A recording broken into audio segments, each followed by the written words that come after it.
राम राम किसान भाइयों। आज आपके लिए मैं एक फिर से वीडियो लेकर आया हूं, जो कि गेहूं में बेसल डोज पर आधारित होगा।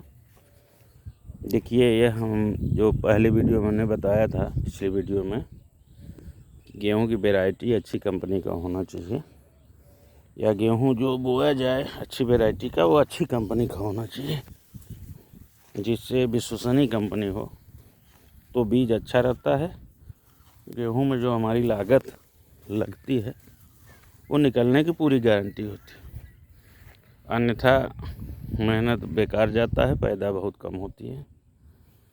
देखिए, ये Ajit 349 Ajit private limited company का गेहूं है। गेहूं अच्छा है। तो किसान भाइयों, आते हैं हम आपके मेन टॉपिक पर। गेहूं की बुआई करते समय विशेषकर ध्यान देना चाहिए। खेत की जुताई आड़े तिरछे ज़रूर होनी चाहिए। आड़ी तिरछी जुताई करने से खेत में कहीं भी खालीपन नहीं रहता, मिट्टी भुरभुरी बनी रहती है और घास उगने की संभावना बहुत कम होती है। तो सबसे पहले गेहूं में डाई कितना, पोटास कितना, क्या क्या डालना चाहिए, ये सब किसान भाइयों के लिए हमेशा सस्पेंशन में रहते हैं कि क्या किया जाए। डाई डाल दें, इतना बहुत है, 1 बोरी डाई, 2 बोरी डाई। देखिए, गेहूं में एक ही चीज़ का बहुत ज़्यादा ज़रूरत नहीं होती। एक एलिमेंट हमने सोचा कि डाई बहुत ज़्यादा डाल दें, वो तो बहुत अच्छा हो जाए। सब चीज़ का मात्रा, समुचित मात्रा होनी चाहिए गेहूं की फसल या किसी भी फसल के लिए। विशेषकर कोई भी फसल हो, उसके लिए 17 तत्वों की आवश्यकता होती है। वह 17 तत्व हम कैसे देते हैं, कब कब देते हैं, इस पर भी डिपेंड करता है। तो आपको गेहूं बुआई के समय आपको 1 बीघा या 1 एकड़ का मानक मान लें, तो 1 बीघा में आपको हम बताने जा रहे हैं कि 1 बीघे में 30 किलो डाई, 15 किलो पोटास, 15 किलो यूरिया और 5 किलो बेंटोनाइट सल्फर डाल के खेत की बुआई कर देनी चाहिए। हमने बार बार इसी तरह किया है, 2 साल से तो ज़रूर कर रहे हैं और इसका परिणाम अच्छा मिल रहा है। मौसम साथ दे या ना दे, तब पर भी गेहूँ की एक औसत पैदा जो होती है, क्वालिटी पैदा, वो हमको मिलती है। औसत पैदा और क्वालिटी पैदा में थोड़ा अंतर होता है। औसत पैदा होता है कि 8 कुंटल, 7 कुंटल या 10 कुंटल बीघे पैदा होती। क्वालिटी पैदा ये होती है कि हमको 1 एकड़ में कितना पैदा होना चाहिए, जो कि एक कंपनी डिक्लेयर करती है कि हाँ, हमारा ये प्रजाति का गेहूँ 80 से 85 कुंटल प्रति हेक्टेयर होता है, जो कि 4.5 बीघे का होता है। तो उस आधार पर करें तो पैदा निकलता है कि क्वालिटी पैदा। तो आपको हमने जैसा बताया, इतना करके बुआई कर देना चाहिए।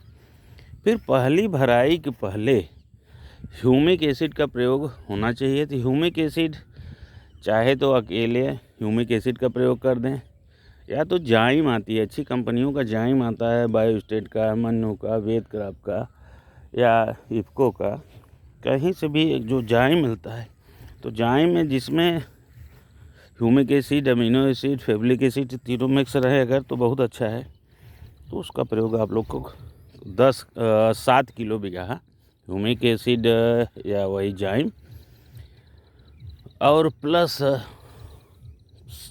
7 किलो सागरिका, अगर मिल जाए तो सागरिका 7 किलो, तब आपको जाइम ज़रूरत नहीं होगी। उसके साथ 1 से 2 किलो ह्यूमिक एसिड किसी कंपनी, अच्छी कंपनी का 2 किलो डाल करके, और 15 किलो यूरिया डाल के भराई कर दें। यूरिया ज़रूर डालें भराई के पहले, ये बहुत कारगर होती है, बहुत अच्छा काम करता है खेतों का।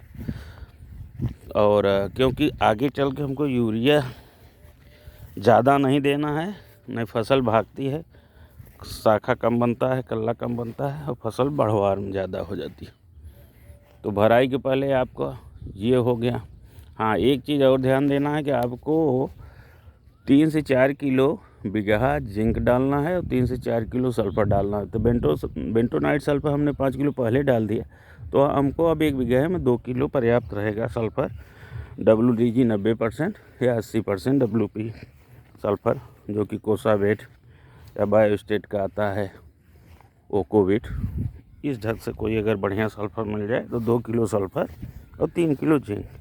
यह भराई करने के पहले अगर डाल दे तो ठीक है, नहीं तो भराई समय केवल 7 किलो जाइम या 2 किलो ह्यूमिक एसिड और प्लस 15 किलो यूरिया डाल के भराई कर दें। भराई के बाद अगर सल्फ़र और जिंक नहीं डाले हैं तो 3 किलो जिंक और 2 किलो सल्फ़र और 15 किलो यूरिया फिर डाल दें। अब आपको आगे यूरिया डालने की ज़रूरत नहीं है। अब पहली भराई हो गई, उसके बाद आप घास की दवा का प्रयोग करेंगे तो घास की दवा आप डालें, और घास की दवा डालने के बाद फसल पर थोड़ा प्रभाव पड़ता है, तो उसी के 1 हफ्ते बाद, घास की दवा डालने के 1 हफ्ते बाद आपको देखिए 2-3 एलिमेंट आपका और बच रहे हैं, जो कि भराई के बाद नमी रहती है दूसरा पानी देने के पहले। तो उसमें 5 किलो आपको calcium nitrate, 3 kilo magnesium, 1 kilo manganese और 3 किलो आयरन, इसका आप चाहे तो 10 किलो यूरिया में, नहीं तो बालू में मिक्स करके या तो फिर अकेले ही खेत में डाल देना चाहिए। देखिए इस गेहूं में हमने इस सब का प्रयोग किया है, इससे गेहूं देखिए खूब अच्छा दिखाई पड़ रहा है और गेहूं एकदम भर आया है। गेहूं की बुआई थोड़ा हल्की करनी चाहिए, बीड़र करनी चाहिए, जिससे गेहूं घना न होने पाए। और गेहूं घना नहीं रहता है तो गेहूं कल्ला बढ़िया करता है और गेहूं पेड़ मजबूत होता है, तना मजबूत होता है, उसमें जो बालियाँ आती हैं स्वस्थ मस्त होती हैं, बड़ी होती हैं और चौड़ाई लिए रहती है, जिससे दाना अच्छा पड़ता है। तो किसान भाइयों, ये आपका बेसल डोज हो गया गेहूं में। अब इसके बाद आता है दूसरी भराई आप कर दें। कैल्शियम, मैग्नीशियम, मैग्नीज और आयरन डालने के बाद आप भराई कर दिए। भराई करने के बाद अब आपको 2 छिड़काव के लिए मेंटली रूप से तैयार हो जाना चाहिए। 2 कर देते हैं तो बहुत अच्छा है, नहीं 2 तो 1 छिड़काव तो बहुत ही ज़रूरी है। NPK 52-34 1 किलो आप ले लीजिए 1 बीघे में, और 100 किलो आप बोरान ले लीजिए, और एक इसके साथ में इंसेक्टिसाइड थाइमेथाक्सम या क्लोरोप्रिड आप 18.5 ml का, 18.5 उसका वो होता है परसेंटेज, वो अलग इमिडाक्लोप्रिड आप ले लें, 2 में से या तो थाइमेथाक्सम छिड़काव कर दें।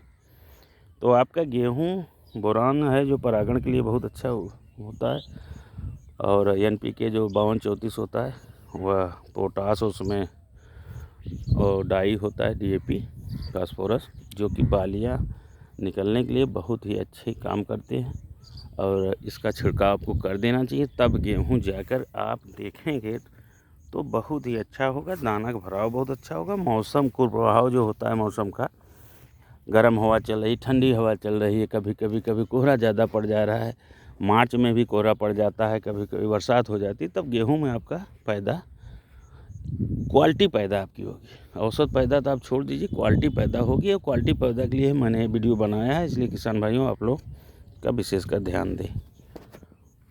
देखिए गेहूं कितना लंबी बाली, मोटी बाली इसमें आई है।